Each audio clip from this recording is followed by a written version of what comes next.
մի հատ կապույտ ատամդ միացրա, էլի բան եմ փոխանցում քեզ, Ժորժ ջան, կապույտ ատամ, դա Bluetooth-ն է։ Անգլերենից թարգմանված նշանակում է կապույտ ատամ, բայց ինչի կապույտ ատամ, հա։ Հիմա որ հայերեն ասենք, այտենց պետք է ասենք, որ կապույտ ատամդ միացրա։ Հիմա պատմեմ, թե Bluetooth-ի իրական պատմությունը ոնց է եղել։ Bluetooth-ը ոչ թե տեխնոլոգիայի անուն էր սկզբում, այլ իրական մարդու անուն է եղել։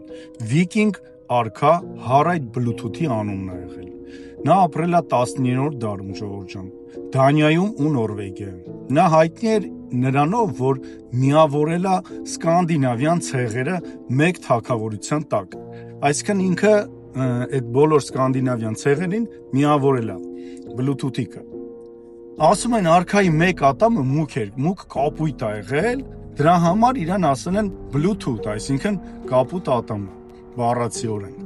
կապտատամ, տենց ասեմ։ Երբ 1990-ականների ինժեներները ստեղծեցին մի տեխնոլոգիա, որը տարբեր սարքեր միացնում էր իրար,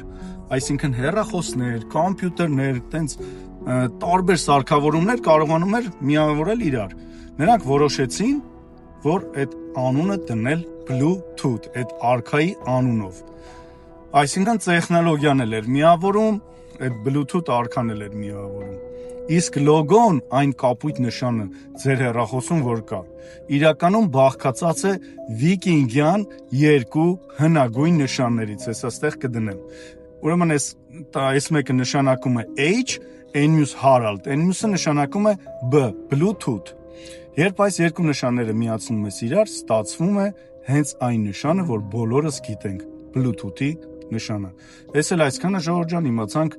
կապույտ ատամի պատմությունը, շնորհակալություն։